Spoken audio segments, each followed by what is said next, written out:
नमस्कार दोस्तों, stock market studies में फिर से एक बार आपको स्वागत है। तो आज मैं बात करने वाला हूँ दिग्गज एक प्राइवेट बैंक के बारे में, जिसका नाम आप पहले ही देख चुके हैं, बंधन बैंक है। तो बंधन बैंक का आज के दिन मतलब मैं डिटेल्स में स्टडी आपको दिखाऊँगा, क्योंकि पिछले दिनों में इसका क्वार्टर 3 का रिज़ल्ट भी आया था, उसके बारे में भी बात करूँगा। और जो रिज़ल्ट आपके सामने पब्लिश किया है कंपनी ने, वो बहुत शानदार रिज़ल्ट है। पिछले क्वार्टर में बहुत बड़ा लॉसेस था। अभी फिलहाल कंपनी प्रॉफिट में है, वो भी अच्छा खासा प्रॉफिट यहाँ पे बना के आया है। तो उसी के बारे में बात करूँगा और फ्यूचर के लिए इस कंपनी कितना आपको मतलब प्रॉफिटेबल बिज़नेस देगा और कितना प्रॉफिट दे सकता है और इसके ऊपर आप निवेश करेंगे कि नहीं करेंगे, उसके ऊपर सारी जानकारी यहाँ पे देने वाला हूँ, तो वीडियो को पूरा देखना। और अभी तक आपने इस चैनल को सब्सक्राइब नहीं किया तो ज़रूर सब्सक्राइब कर लेना। साथ ही साथ आप डेली बेसिस इंट्राडे लेवल में मतलब Nifty, bank Nifty, cash future में काम करते हैं, तो नीचे सारे लिंक मिल जाएगा टेलीग्राम का, वहाँ से जाकर ज्वाइन हो सकते हैं।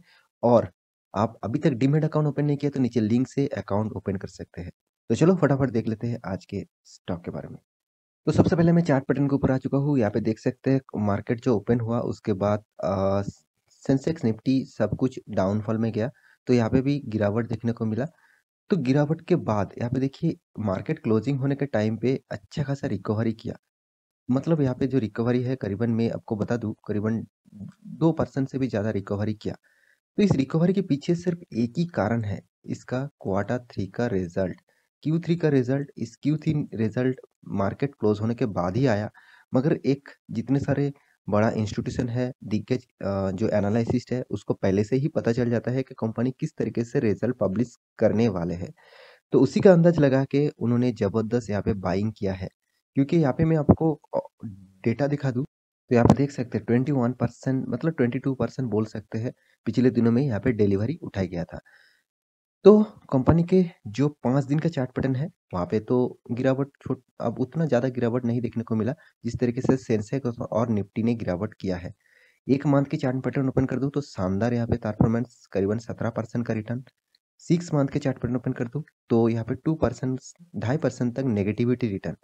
और यहाँ पे 1 साल की चार्ट पैटर्न ओपन कर दूँ, तो 5% तक नेगेटिविटी रिटर्न। और 5 सालों में 36% तक नेगेटिविटी रिटर्न। और मैक्सिमम चार्ट पैटर्न ओपन कर दूँ, तो मैक्सिमम भी 36% का नेगेटिव रिटर्न। तो जो कंपनी नेगेटिव रिटर्न दे रहा है, तो उस कंपनी के बारे में यहाँ पे मैं कुछ डेटा आपको दिखाऊँगा। शायद आपको कुछ पॉजिटिविटी इस कंपनी के ऊपर भी देखने को मिले। सबसे पहले कंपनी का कुछ बिजनेस का डिटेल्स यहाँ पे आपको बता दूं। कंपनी प्राइवेट सेक्टर बैंक से बिलोंग करते हैं और एक फाइनेंशियल सेक्टर था, अभी बैंकिंग सेक्टर में ट्रांसफर हो चुके हैं। और कंपनी टोटल जो कस्टमर है वो देखा जाए 2.51 करोड़ कस्टमर्स है, खुद बता रहा है।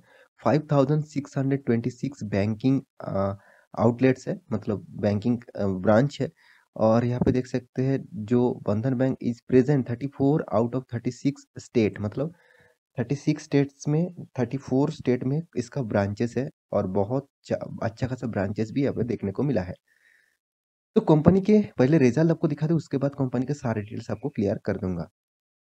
तो यहाँ पे देख सकते हैं कंपनी का जो रिजल्ट है वो देखा जाए कंपनी करीबन करीबन कंपनी का जो पहले कलम है वो यहाँ पे क्वार्टर 3 का रिजल्ट, यहाँ पे दूसरा कलम में क्वार्टर 2 का रिजल्ट, और तीसरे कलम में क्वार्टर 3 का वो भी पिछले सालों का रिजल्ट। और यहाँ पे जो रिजल्ट है वो लाख्स में दिया गया है, तो आपको मैं फिगर दिखा रहा हूँ, आप लाख्स में कन्वर्ट कर लीजिएगा, करोड़ में कन्वर्ट कर लीजिएगा। तो कन्वर्ट नहीं करना पड़ेगा, आप सिर्फ डेटा देख लीजिए। यहाँ पे देखिए टोटल इनकम, कंपनी का जो टोटल इनकम है उसके बारे में बात करूँ तो 4,12,094 टोटल लैक्स का इनकम हुआ। जो पिछले क्वार्टर में कितना था 3,70,800, पिछले सालों में था 3,87,000। मतलब यहाँ से भी यहाँ पे जाम देखने को मिला और यहाँ से भी यहाँ पे जाम देखने को मिला। मतलब कंपनी ने एक पहले ही पॉजिटिविटी लेकर ही कंपनी बिजनेस स्टार्ट किया, मतलब खुद का इनकम स्टार्ट किया। उसके बाद बारी आते हैं कंपनी का एक्सपेंस की, कंपनी किस तरीके से एक्सपेंस किया उसको भी आपको देखना चाहिए। टोटल एक्सपेंस आपको जोड़ के दूं करीबन 2,17,000 इस क्वार्टर में। पिछले क्वार्टर में कितना था 2,12,000, पिछले सालों में 1,94,000। ओवरऑल यहाँ से भी यहाँ पे जो एक्सपेंस है ठीक ठाक लेवल में देखने को मिला है, ठीक ठाक लेवल में यहाँ पे एक्सपेंस देखने को मिला है। उसके बाद आपको ऑपरेटिंग प्रॉफिट देखना चाहिए बिफोर टैक्सेस। और एक चीज आपको यहाँ पे जरूर देखना चाहिए, जो बैंक ने बहुत बहुत अच्छा खासा काम किया, इस चीज को आपको हमेशा देखना चाहिए। वो है प्रोविजन। प्रोविजन यहाँ पे देखिए अदर देन टैक्सेस एंड जो है वो प्रोविजन क्या है। प्रोविजन में आपको हमेशा बता के आया हूँ, बैंकिंग सेक्टर फाइनेंस सेक्टर में प्रोविजन आपको देखना ही देखना है।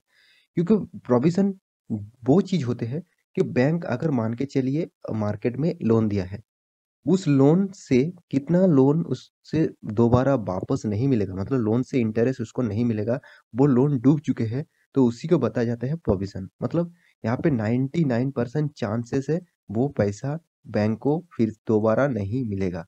मतलब वो उसको बैड डेप्ट किया गया है, मतलब उसको अकाउंटिंग के हिसाब से बैड डेप्ट किया गया है, उस लोन दोबारा नहीं मिलेगा। तो इस अमाउंट जितना कम होगा, प्रोविजन मतलब जितना कम होगा उतना ही बैंक के लिए अच्छा है। यहाँ पे देखिए उसी का नजरिया यहाँ पे अच्छा खासा देखने को मिला। कितना है? 80,500। पिछले क्वार्टर में जबरदस्त प्रोविजन था जिसके लिए कंपनी ने घाटे में चला गया था पिछले क्वार्टर में। 5,65,000, मतलब इतना कर्जा बैंक उठा नहीं पाया। तो मतलब इतना कर्जा नहीं, इतना लोन उठा नहीं पाया। इतना लोन दे चुके थे और जो लोन का पैसा उठा नहीं पाया, तो बैंक का तो घाटा होगा ही होगा। मान के चलिए आप दूसरों को, आपका एक दुकान है, उस दुकान से आप उधार देते जा रहे हैं और 1 साल के बाद आपको पता चला कि वो भाग गया, आपका उधार टोटली गया। मतलब आप मान के चलिए उसको 10,000 रुपया उधार दिए थे, तो वो टोटली पैसा लेके भाग गया, तो आपको ही घाटा होगा ना। तो इसीलिए प्रोविज़न देखना है कितना कंपनी ने कम किया। इस क्वार्टर में तो जबरदस्त कम किया। पिछले सालों में देखिए 1,07,000 था। तो यहाँ से यहाँ का जंप भी जबरदस्त है और क्वार्टर और क्वार्टर बेसिस तो कोई बोलने का बात नहीं। शानदार शानदार यहाँ पे प्रोविजन कम किया। तो इसीलिए देखिए फिगर आपको कुछ चेंजिंग देखने को मिला। उसके बाद टैक्सेस पे करना पड़ा, उसके बाद कंपनी के हाथ में आया net profit for the period. तो net profit for the period देखिए कितना है? 85,897। तो मतलब आप बोल सकते हैं 85 करोड़ का टोटल कंपनी का प्रॉफिट हुआ। सॉरी 85 नहीं, 859 बदल के मान के चलिए 859 करोड़ का टोटल प्रॉफिट हुआ। जो पिछले सालों में कितना था? करीबन 3,000 करोड़ का टोटल लॉस था। वो अभी फिलहाल प्रॉफिट में शामिल हो चुके हैं। और पिछले साल में क्या प्रॉफिट था? 632 करोड़ का प्रॉफिट था। तो पिछले सालों से भी बहुत जबरदस्त जाम किया और पिछले क्वार्टर के तुलना से तो बहुत बहुत बढ़िया रिजल्ट किया। तो जो कंपनी लॉस कर रहा था वो अभी प्रॉफिट में दाखिल हुआ। तो इस टाइप कंपनी के ऊपर आपको जरूर फोकस होना चाहिए। इसीलिए मैं आपको बता के आया था कि आपको देखना है कंपनी का रिजल्ट किस तरीके से हो रहा है। उसके बाद कंपनी का रिजल्ट के और एक डेटा आपको देखना है, वो है नेट एनपीएस, मतलब नॉन परफॉर्मिंग एसेट। तो नॉन परफॉर्मिंग एसेट बढ़ रहा है कि कम रहा है वो भी आपको देखना चाहिए। ऑब्वियसली नॉन परफॉर्मिंग एसेट यहाँ पे कंपनी का जो है वो थोड़ा सा बढ़ चुके हैं। ये भी कंपनी के लिए थोड़ा सा नेगेटिविटी इशू जरूर ले आएगा फ्यूचर के लिए। मतलब जो एसेट परफॉर्मेंस नहीं कर रहा है उसको नॉन परफॉर्मिंग एसेट के ऊपर फेला जाता है। तो यहाँ पे परसेंटेज के हिसाब से बात करूँ तो नॉन परफॉर्मिंग एसेट को तो करीबन 3.01, पिछले क्वार्टर में था 3.04, पिछले सालों में बहुत बहुत कम था 0.26। तो इस परफॉर्मेंस थोड़ा सा मुझे यहाँ पे थोड़ा सा नेगेटिविटी लगा, क्योंकि नॉन परफॉर्मिंग एसेट कम होना चाहिए था बैंकिंग सेक्टर के लिए। और एक चीज आपको देखना चाहिए रिजल्ट में, वो है बैंकिंग का रिटेल पब्लिक से, मतलब रिटेल इन बैंकिंग से कितना कंपनी का इनकम आ रहा है। उसके बारे में बात करूँ तो करीबन 3,61,859 लैक्स का टोटल इनकम आया, जो पिछले क्वार्टर में था 3,16,000 और पिछले सालों में था 3,25,000। मतलब यहाँ से यहाँ का जंप और यहाँ से भी यहाँ का जंप देखने को मिला। तो बहुत सारे पॉजिटिविटी इस कंपनी ने इस क्वार्टर में दिखाया। तो मुझे लगता है मंडे के दिन इस मार्केट में इसका एक थोड़ा सा अप मूवमेंट यहाँ पे देखने को मिल सकता है, क्योंकि कंपनी का परफॉर्मेंस शानदार हुआ। और कंपनी के बारे में थोड़ा सा बात करूँ तो यहाँ पे आप देख सकते हैं कंपनी अभी 47,000 करोड़ का मार्केट कैपिटलाइजेशन है। तो उतना खास नहीं है, कंपनी कर्जा भी लेके रखा है बहुत ज़्यादा, क्योंकि कर्जा तो लेना ही पड़ेगा बैंकिंग सेक्टर को। प्रोमोटर के पास 40% होल्डिंग है। अर्निंग के पास नेगेटिव में है, कंपनी के पास कैश भी नेगेटिव में है। कंपनी के पास एनुअली जो इनकम है वो 2,000 करोड़ का एनुअली इनकम है।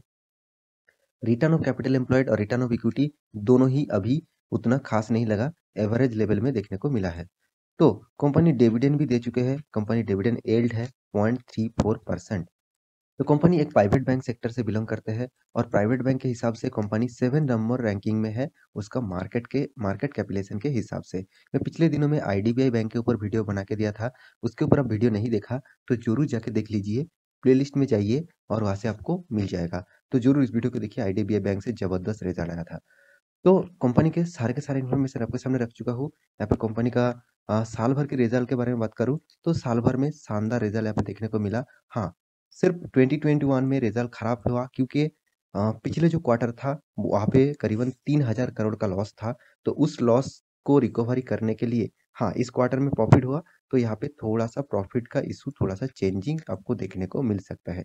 तो मुझे लगता है कंपनी खराब नहीं है, कंपनी बहुत स्ट्रगल कर रहा है, फ्यूचर को ग्रोथ करने के लिए, फ्यूचर को कंपनी को खड़ा करने के लिए। तो इस कंपनी के ऊपर आपको फ़ोकस होना चाहिए। अभी फ़िलहाल के लिए इस कंपनी में निवेश करने के लिए नहीं कहूँगा और 2-3 क्वार्टर देख लीजिए, साल भर की परफ़ॉर्मेंस और एक बार देख लीजिए। 4 नंबर क्वार्टर आने दीजिए, अगर वो क्वार्टर अच्छा खासा परफ़ॉर्मेंस दे, तभी इस कंपनी के ऊपर आप निवेश करने के लिए सोचिए। क्योंकि देखिए यहाँ पे प्रोमोटर 39%, एफआईएस 34%, डीएस ना के बराबर और पब्लिक 23%। तो ज़्यादातर हिस्सेदारी प्रोमोटर के पास एफआईएस के पास है। तो कंपनी के सारे इन्फॉर्मेशन आपको दिखा चुका हूँ। आशा करता हूँ सारी जानकारी आपको मिल चुका है। तो मेरा वीडियो अच्छा लगे तो लाइक करना, दोस्तों के साथ शेयर करना, चैनल को सब्सक्राइब भी करना। मिलते हैं नया स्टॉक लेके, तब तक के लिए अच्छे से रहिए, अपने ख्याल रखिए। Bye bye.